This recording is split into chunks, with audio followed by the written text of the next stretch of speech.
예, 오늘 말씀은 에베소서 4장 7절에서 12절까지 말씀입니다.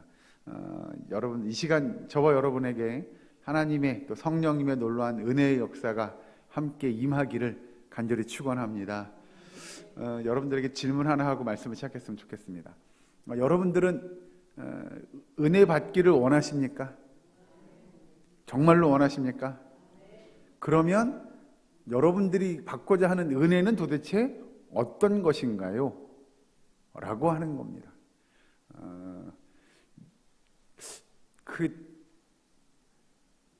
대부분 자주는 아니고요. 말씀을 증거하고 예배 끝나고 이렇게 인사하다 보면 우리 집사님들이나 권사님들이 저한테 이렇게 인사하시는 분들이 가끔 있습니다. 아유, 목사님 은혜 받았습니다 라고 이야기하시는 분들이 있어요. 그런데 그러면 그때 우리가 은혜 받았다라고 이야기할 때 은혜는 도대체 어떤 거냐라고 하는 겁니다. 여러분들은 은혜 받기를 사모한다고 고백하시면서 그러면 내가 받고자 하는 은혜는 도대체 뭐냐? 어떤 걸 우리는 은혜라고 이야기할 것이냐라고 하는 것들을 먼저 살펴봤으면 좋겠습니다. 여러분, 우리가 그냥 보편적으로 은혜라고 이야기하는 것은 그런 거죠. 내 마음에 울림이 있다거나, 예? 또는 오늘 말씀이 어쩌면 그렇게 내 상황과 내 심정을 대변하는 말씀인지라고 한다거나, 또는 맞아, 내가 고민하고 있던, 내가 걱정하고 있던, 기도하고 있던 내용이 맞아, 성경 여기 있었네 라고 한다거나, 이런 것들을 이야기할 때 오늘 은혜 받았어요 라고 혹시 말씀하시지 않나 싶습니다. 그런데 성경에서 이야기하는 은혜는 우리가 생각하는 그런 것과는 조금 다릅니다. 그게 은혜가 아니다라고 이야기하는 건 아닙니다. 그러나 여기서 오늘 본문 말씀의 7절에 보시면 우리 각 사람에게 그리스도의 선물의 분량대로 은혜를 주셨나니 이렇게 이야기합니다. 사도 바울이 고백하기를 각 사람의 선물의 분량대로 은혜를 주셨다라고 이야기하죠.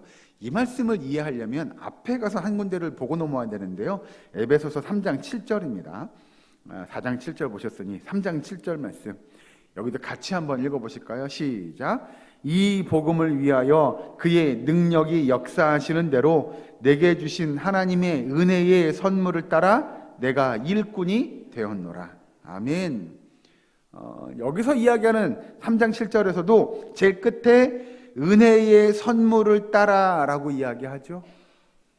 사도 바울이 이야기하는 이 빌립보에 편지하면서 사도 바울이 이야기하는 내용은 그 은혜에 관한 내용은 우리가 생각하는 대로 말씀을 들었더니 제가 오늘 너무 마음이 따뜻해졌어요. 또는 말씀을 들었더니 제 걱정과 제 기도가 응답됐어요. 해결되었어요. 그런 것이 은혜라고 사도 바울은 이야기하지 않습니다. 그러면 사도 바울이 이야기하는 은혜는 뭐냐? 다시 보시면 3장 7절에 이 복음을 위하여 그의 능력이 역사하시는 대로 내게 주신 하나님의 선물을 따라 내가 일꾼이 되었다. 하나님의 은혜의 선물은 결국 뭐냐? 내가 뭐 된 거예요? 일꾼 된 거예요. 하나님의 일꾼 된 게 나에겐 정말 은혜다라고 사도 바울이 고백하고 있는 거죠. 그러면 사도 바울이 3장 7절에서 이야기하는 그 은혜와 다시 오늘 본문 4장 7절에 우리 각 사람에게 그리스도의 선물의 분량대로 은혜를 주셨다라고 이야기할 때 이 은혜는 같은 내용입니다. 같은 맥락의 은혜죠. 그러니 다시 이제 해석을 하면 그런 거죠. 4장 7절에 우리 각 사람에게 그리스도의 선물의 분량대로 은혜를 줬다. 은혜를 줬다는 이야기는 바꿔 이야기하면 뭘 주신 거예요? 3장 7절대로 이야기하면 나에게 일꾼이 될 자격을 주셨다라는 거예요. 내가 일꾼 될 수 있게 해주신 그 하나님의 은혜, 그것이 선물이다라고 이야기해요. 그러면 여기서 이야기하는 우리가 하나님의 일꾼 된 게 선물이구나 라고 이야기하실 텐데 아니요, 여러분. 그건 어떤 일이 일어나고 난 다음에 그 다음의 이야기입니다. 그럼 먼저 우리가 살펴봐야 될 게 뭐냐? 어떤 걸 성경은 은혜라고 이야기하고 우리가 은혜라고 이야기할 때 과연 도대체 은혜는 뭐냐라고 이야기한다면 여러분 이걸 잊어버리시면 안 됩니다. 이 은혜는 제가 누차 여러분들에게 설명을 드렸는데 은혜와 다른 개념이 하나 더 있습니다. 이게 뭐냐면 상급입니다. 은혜와 상급은 완전 다른 겁니다. 뭐냐? 여러분 먼저 상급을 보시죠. 상급은 어떤 사람에게 상급을 줄까요? 뭔가를 했는데 그 사람이 잘한 거죠. 열심히 한 거죠. 그 사람들에게 우리는 상을 주는 거잖아요. 이건 일정한 우리의 수고, 우리의 어떤 노력의 대가로 주어지는 게 상입니다. 상. 예를 들어서 어떤 학생이 공부를 열심히 해서 잘했다고, 똑같은 예를 전에 들은 적이 있어요. 공부를 잘했어요. 그럼 그 공부 잘해서 예를 들어서 1등, 2등 한 사람들에게 우리는 상을 주죠. 뭐 운동선수도 똑같아요. 열심히 마라톤을 한다. 열심히 달려서 1등으로 돌아왔어요. 그럼 1등으로 돌아온 그 선수에게 상을 주는 거잖아요. 뭔가를 수고하고 열심히 한 대가로 받는 게 상이면, 여기서 이야기하는 은혜는 뭐냐면, 상이 아니라 뭐냐면 선물이라고 고백하죠. 선물은 잘해서 받는 게 아니잖아요. 그죠? 잘하건 잘 못하건 주는 게 선물이에요. 그러면 우리가 잘해서 받은 것이 아닌 것이 선물인데, 우리가 그러면 선물로 받은 건 뭐가 있냐라는 거죠. 우리가 잘하지 못했음에도 뭔가를 받았어요. 그걸 성경은 우리에게 은혜라고 이야기합니다. 즉 뭐냐? 우리가 어떤 대가를 치르지 않고 받은 게 은혜라는 거죠. 그럼 여러분들이 대가를 치르지 않고 받은 것 중에 가장 중요한 거, 가장 큰 거 뭘까요, 권사님? 그럼요. 구원받은 거죠.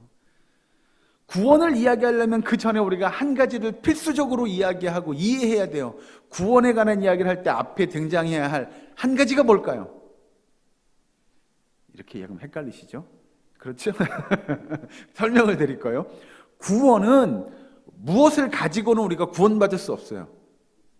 뭐죠? 뭐가 해결돼야 돼요, 앞에? 죄의 문제가 해결돼야죠. 우리는 우리의 죄를 우리 스스로 해결할 수가 없는 존재들이에요. 그런데 누가 해결해 줬어요? 예수님이 해결해 주셨어요. 그걸 성경은 뭐라고 표현해요? 은혜라고 표현합니다. 할렐루야. 그래서 이미 저와 여러분들은, 다시 3장 7절 말씀 먼저 보시죠. 이 복음을 위하여 그의 능력이 역사하시는 대로 내게 주신 하나님의 은혜의 선물을 따라해요. 즉 나는 내가 해결할 수 없는 죄의 문제를 해결함 받았어요. 그래서 나는 이미 은혜의 선물을 받았어요, 안 받았어요? 받았어요. 이미 나는 은혜의 선물을 받았어요. 그 죄 용서함의 은혜를 받은 거예요. 그래서 그 죄 용서함의 은혜를 받은 우리가 3장 7절 끝에 내가 일꾼이 되었다. 이제는 그 죄가 사라짐으로 하나님의 백성, 하나님의 자녀가 되어서 우리가 하나님의 일꾼으로서의 모습을, 하나님의 일꾼으로서의 역할을 충성스럽게 감당할 수 있는 하나님의 백성, 하나님의 자녀가 되었음을 사도 바울이 고백하고 있는 줄로 믿으시기 바랍니다. 그래서 다시 4장 7절 보시죠. 오늘 본문, 우리 각 사람에게 그리스도의 선물의 분량대로 은혜를 주셨나니, 즉 예수님이 우리의 죄를 용서해 주시기 위하여 그 십자가를 지신 그 모든 건, 예수님이 우리의 죄를 용서해 주신 그 사건 자체가 우리에겐 선물이에요. 선물.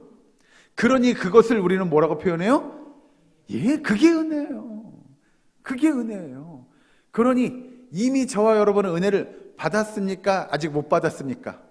이미 받으셨어요. 이미 우리는 하나님의 은혜를 받은 사람들이에요. 그래서 여러분, 제가 아까 말씀드렸잖아요. 예배 드리고 나가면 목사 오늘 은혜 받았어요 라고 이야기하는 것과 사도 바울이 이야기하는 은혜의 결이 조금 다르다고. 틀린 말은 아니에요. 여러분, 말씀을 통하여 우리가 지금 뭘 깨닫냐면, 맞아요, 우리가 죄인이었어요. 내가 죄인이었어요. 그런데 하나님께서 나의 죄를 용서해 주셨어요. 그런 은혜들이 우리에게 있는 거예요. 그걸 말씀을 통하여, 예배를 통하여 다시 한번 깨달아요. 그 은혜의 새로움이 우리에게 매일매일 임하는 거예요. 그래서 우리는 은혜 받기를 사모하는 거 맞습니다. 우리가 예배를 통하여 하나님의 은혜를 사모하는 거 올바르고 좋은 겁니다. 중요한 건 우리가 매 시간 예배를 통하여 그런 은혜가 저와 여러분에게 임하기를 주의 이름으로 축원합니다. 더 나쁜 건 예배를 드리고 나가는데 아무 감흥이 없는 게 문제인 거죠. 내가 오늘도 주님 앞에 나와 예배드림으로 하나님 맞아요, 이게 하나님의 은혜였죠, 제가 구원받은 하나님의 백성이었죠를 깨닫고 나가는 거 그건 좋은 거예요. 필요한 거예요. 있어야 돼요. 그런데 우리는 실질적으로 이미 우리는 뭐 받은 사람들이냐면 이미 은혜 받은 사람들이에요. 그 은혜 받은 사람들이 하나님의 은혜대로 하나님께서 우리에게 오늘 본문 4장 7절에 뭘 주셨냐면, 우리 각 사람에게 그리스도의 선물의 분량대로 은혜를 주셨나니 라고 사도 바울이 이야기하며 그 밑에 쭉 내려가셔서 자, 11절 말씀 보시면 그가 어떤 사람은 사도로, 어떤 사람은 선지자로, 어떤 사람은 복음 전하는 자로, 어떤 사람은 목사와 교사로 삼으셨으니 라고 이야기하는 내용은 아까 읽은 3장 7절에 이야기하는 대로 하나님의 은혜의 선물을 따라 내가 일꾼이 되었다라고 이야기하는 사도 바울의 그 내용과 일맥상통하는 내용이 3장과 4장에 이어서 등장하게 됩니다. 그러니 여러분, 우리가 하나님의 은혜의 선물을 받은 하나님의 백성답게 하나님의 일꾼으로서 이 땅의 삶을 살아가는 것, 또 교회 안에 봉사하는 것, 그건 마땅한 겁니다. 그건 필요한 거라고 성경은 이야기하죠. 여러분, 만일 우리가 하나님의 백성임에도 불구하고 하나님의 자녀 또는 하나님의 은혜를 받은 하나님의 백성들임에도 불구하고 우리가 그 은혜를 깨닫지 못한다면, 그 은혜 받은 게 어떤 것인지를 우리가 알지 못한다면 심각한 문제가 발생할 겁니다. 자, 그래서 성경은 뭐라고 하냐? 오늘 본문 말씀 13절 조금 넘어가셔서 4장 13절 말씀 같이 한번 읽어주실까요? 13절 말씀 시작.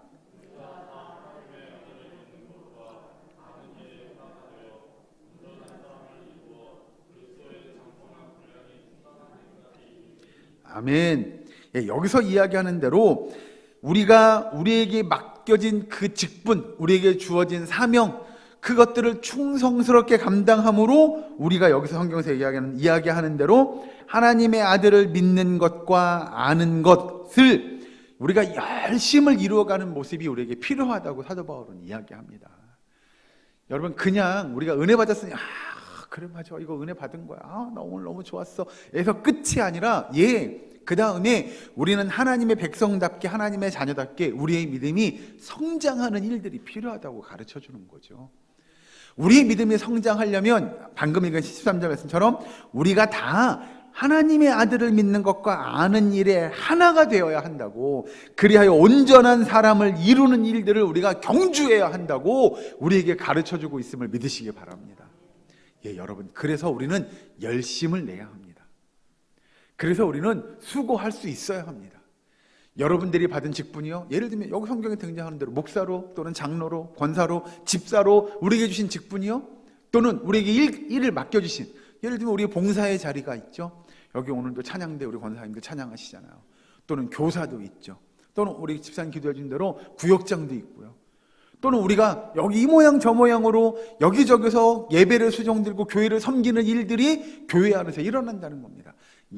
그런 일들을 최선을 다해서 열심히 섬길 수 있는 저와 여러분 되기를 주의 이름으로 축원합니다. 여러분, 사실 섬김과 봉사라고 하는 것은 하나님 앞에서 이루어져야 하는 것이 마땅합니다. 즉, 사람들이 보니까 내가 한다? 그거 아니어야 합니다. 사람들이 보든 보지 않든 하나님 앞에서의 믿음을 가지고 우리가 그 모든 일들을 감당할 수 있어야 합니다. 그런데 우리가 섬김과 봉사가 하나님께만 하는 거냐? 아니요. 누구에게도 해야 돼요? 사람에게도 하셔야 됩니다. 그러니 우리가 하고자 하는 일은 사람에게 행하는 일이긴 하지만, 또는 하나님에게도 행하는 일이긴 하지만, 하나님 앞에서, 사람 앞에서 모두 다 이루어져야 되는 일임을 여러분 기억하시기 바랍니다. 그래서 여러분, 섬김과 봉사는 사람들에게 하지만 그것이, 저는 이렇게 표현합니다. 사람에게 하지만 누구에게 하듯이 해야 돼요? 하나님께 하듯이 하시면 됩니다. 이건 조금 쉽지 않겠죠? 내가 어떤 누군가를 섬겨요. 근데 그걸 하나님께 하듯이 하는 거요? 쉽지 않은 일일 겁니다. 어려운 일일 겁니다. 그러나 성경의 말씀을 보면 우리의 삶이 그런 삶이 되어야 한다고 가르칩니다. 성경을 한 군데 보고 넘어가죠. 요한복음으로 넘어갑니다. 요한복음 12장 26절 말씀. 앞으로 조금 넘어가셔서요. 요한복음 12장 26절. 제가 아는 성경은 169면에 있습니다. 168면, 169면 요즘에 이쯤에 있을 것 같습니다. 요한복음 12장 26절 말씀 같이 함께 봉독합니다. 시작. 사람이 나를 섬기려면 나를 따르라. 나 있는 곳에 나를 섬기는 자도 거기 있으리니 사람이 나를 섬기면 내 아버지께서 그를 귀히 여기시리라. 아멘.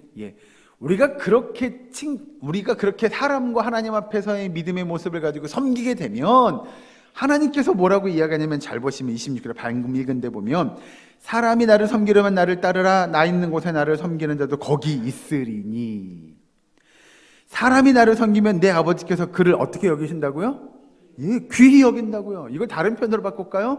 하나님이 그렇게 사람과 하나님을 섬기는 사람을 귀하게 여긴다. 바꿔 표현하면 그를 칭찬해 주실 거다라고 하는 겁니다. 할렐루야. 예, 우리의 섬김은요, 하나님께 칭찬받는 데 있는 줄로 믿으시기 바랍니다. 여러분, 그러니까 그런 거죠. 내가 이렇게 열심히 하는데 왜 사람들은 나를 알아주지 않지? 예, 괜찮아요. 우리의 목표는, 우리의 목적은 사람들이 나를 칭찬해 주는 데 있지 않기 때문입니다. 누구로부터 칭찬받으시면 돼요? 예, 하나님께로부터 칭찬받으시면 돼요. 또 한 군데 찾아보죠. 로마서로 넘어갑니다. 뒤로 넘어가 줘서 로마서 14장 18절에 있는 말씀입니다. 제가 읽은 성경은 259면입니다. 로마서 14장 18절에 있는 말씀. 여기도 같이 함께 한 목소리로 봉독하겠습니다. 로마서 14장 18절. 같이 했습니다. 시작. 이로써 그리스도를 섬기는 자는 하나님을 기쁘시게 하며 사람에게도 칭찬을 받느니라. 아멘. 여기서 잘 보시면 그리스도를 섬기는 자는 하나님을 기쁘시게 하며 라고 이야기합니다. 그래서 여러분, 우리가 하는 모든 섬김과 봉사와 우리가 감당하는 직분, 그 모든 일들의 기본적인 목표는 하나님께 영광 돌리는 일이고 하나님을 기쁘시게 하는 일이어야 하는데, 그런 일들을 감당하다 보면 방금 읽은 18절 후반절에 사람에게도 칭찬을 받게 될 거다라고 가르쳐줍니다. 할렐루야. 여러분, 그러니 우리가 하고자 하는 모든 일들에서 예를 똑같습니다. 목사든 장로든 권사든 집사든 성도든 찬양대든 내지는 구역장이든 교사든 어떤 일이든 간에 우리가 섬기는 그 봉사의 일들을 통하여 하나님 앞에 정말 하나님을 기쁘시게 하기 위해 우리가 그 일을 감당하면 그 일은 결국 사람 앞에서도 칭찬받는 일이 될 거라고 성경은 우리에게 가르쳐 주시오. 여러분, 그래서 우리가 하는 일들은 하나님과 사람 앞에서의 일이 되어야 함을 믿으시기 바랍니다. 여러분, 그래서 우리가 감당할 때 우리에게 맡겨진 사명과 직분을 감당함에 겸손함으로 감당하셔야 됩니다. 왜요? 하나님 앞에서 일이기 때문에 그렇습니다. 하나님께서 우리에게 맡겨주신 일이기에 우리는 겸손함으로 감당해야 합니다. 그리고 우리가 다른 성도들을 정말로 섬긴다고 하는 그 자세에서 우리에게 맡겨진 사명들, 직분들을 감당할 수 있었으면 좋겠습니다. 여러분, 하나님께서 우리에게 각자에게 다른 은사들을 주셨습니다. 할렐루야. 저와 여러분에게 각자 다 다른 은사들을 주셔서 우리가 그 은사들을 가지고 우리가 처한 우리의 가정, 또 직장, 사업장, 또는 교회, 또는 우리가 이야기하는 찬양대든 교사든 이야기하는 구역장이든 어느 자리든 간에 우리에게 주신 은사대로 그 은사들을 사용하는 일들이 필요하다고 성경은 가르치죠. 성경을 한 군데 더 찾아봅니다. 에베소서로 넘어가서 오늘 본 말씀 4장 16절 뒤에 쪽 보시면 여기도 같이 한 목소리를 봉독하실까요? 오늘 본문 밑에 있는 에베소서 4장 16절 말씀 같이 있습니다. 시작. 그에게서 온 몸이 각 마디를 통하여 도움을 받음으로 연결되고 결합되어 각 지체의 분량대로 역사하여 그 몸을 자라게 하며 사랑 안에서 스스로 세우느니라. 아멘. 여러분, 그래서 잘 아시는 대로 우리는 교회를 몸에 비유하죠. 여러분, 우리는 각자가 다 몸의 지체 부분이라고 이야기하고, 우리가 늘 이야기하는 대로 교회의 머리, 우리가 섬기는 머리는 누구라고요? 예수님이라고 우리가 고백하죠. 예수님이 교회의 머리고 우리는 교회의 각 부분들을 이루어가는 지체들, 하나님의 일꾼들임을 여러분 믿으시기 바랍니다. 그래서 여러분, 우리는 우리에게 맡겨진 그 자리, 우리가 섬겨야 될 자리, 우리의 모습, 그 일들을 충성스럽게 감당해야 될 필요가 있는 거죠. 여러분, 저는 그런 비유를 가끔 듭니다. 우리는 예를 들어 손가락 한마디예요. 손가락 한마디가 없어 보세요. 불편합니까? 안 불편합니까? 불편하지요. 근데 우리가 손가락 한마디는 조금 그래도 불편해도 크게 사는데 지장이 없을 것 같은데, 여러분, 예를 드는 거예요. 손가락 한마디가 아니라 우리가 심장이라고 생각을 해보세요.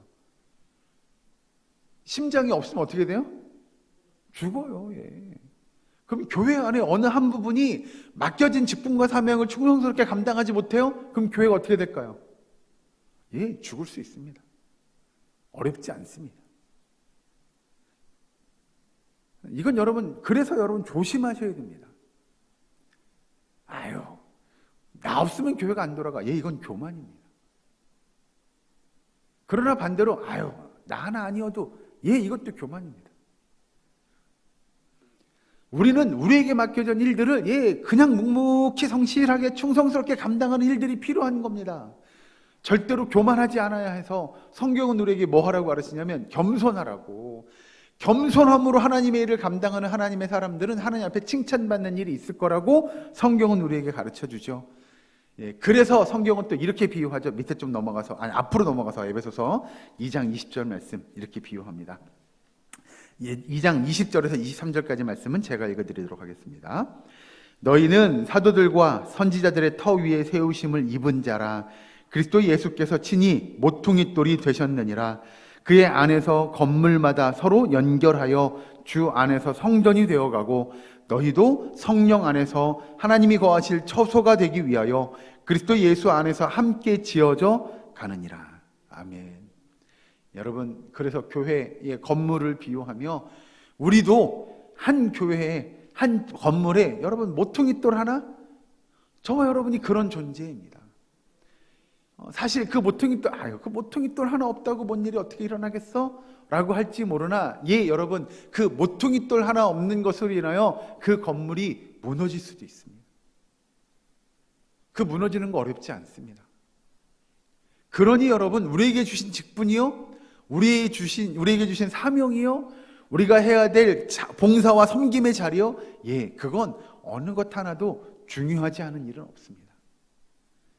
모두가 다 각자의 위치, 하나님께 주시는 은사대로, 또 우리가 은혜대로 우리에게 주신 직분과 사명을 감당하는 일들은 너무나도 중요하다고, 이건 아무리 강조해도 지나치지 않을 겁니다. 그래서 여러분, 우리에게 주신 직분대로 사명대로 감당할 수 있어야 하고, 그건 나 혼자만의 일은 분명히 아닐 겁니다. 아까 방금 읽은 에베소서 2장 20절에 21절에 이렇게 나오죠. 그의 안에서 건물마다 서로 연결하여 주 안에서 성전이 되어가고 라고 이야기하는 겁니다. 서로 연결되어 있음을 여러분 잊지 않으셨으면 좋겠습니다. 그래서 이게 뭐냐? 이 어떤 사람이 어떤 부분을 감당하고 있어요? 그건 당신이 감당해야 될 부분이잖아요. 나는 여기 할 건데 라는 게 아니고요. 서로 뭐 하셔야 돼요? 도와주셔야 돼요. 함께 하셔야 돼요. 이걸 전문용어로 이야기하면 이게 동역이 될 겁니다. 서로를 위해 기도해 줄 수 있어야 되고요. 서로에게 도움이 되고요. 서로에게 위로가 되고요. 서로에게 도전이 되어야 되는 줄로 믿으시기 바랍니다. 예, 그렇게 함께 지어져 가는 성전이 우리의 사랑교회가 되었으면 좋겠습니다. 우리 김전원 선생님께서 기도하시면서 기도하셨지만 우리의 사랑교회가 이번 주부터 구역 예배를 시작합니다. 예, 구역 예배 나는 구역장이 아니니까, 예, 아니어도요. 함께 위해서 기도하고요. 함께 구역 예배를 위해서 애쓰고 힘쓸 수 있는 저와 여러분 되기를 주 이름으로 축원합니다. 예, 우리가 맡겨진 봉사의 자리요. 예, 그 어느 곳이든 좋습니다. 내가 예를 들면 아까 방금 예를 드린 대로 구역원이든 구역장이든 관찰이든 교구장이든 뭐든 괜찮습니다. 그 맡겨진 자리들을 충성스럽게 감당하고, 그리고 우리가 함께 그 일을 위하여 애쓰고 수고하고 동역하는 저와 여러분, 우리의 사랑교회의 모든 권속될 수 있기를 주의 이름으로 간절히 축원합니다. 여러분, 우리가 한번 고민해 봤으면 좋겠습니다. 내가 얼마나 충성스럽게 다른 성도님들을 섬기고 있느냐, 교회를 섬기고 있느냐, 하나님의 영광을 위하여 내가 얼마나 애쓰고 있느냐. 여러분, 그 일들을 기억하며 이번 한 주간 동안 여러분들에게 주신 하나님의 직분대로, 또 우리의 봉사의 자리대로 충성스럽게 감당하기를 애쓰며 수고하고 함께 감당할 수 있기를 위해서 늘 기도하고 늘 함께 동역할 수 있는 저와 여러분, 우리의 사랑교회 모든 권속될 수 있기를 주의 이름으로 간절히 축원합니다. 기도하겠습니다. 사랑과 어린 하나님 감사합니다. 아버지, 우리의 삶을 주장하시사 정말 함께 동역하고 함께 건강한 공동체를 이뤄갈 수 있도록 주께서 인도하여 주시옵소서. 우리에게 주신 그 직분대로, 우리에게 주신 그 사명대로, 또 은사대로, 그 은혜의 선물대로 우리가 열심히 경주하는 주의 일꾼 될 수 있도록 주여 역사하여 주시옵소서. 예수님 이름으로 기도하옵나이다. 아멘.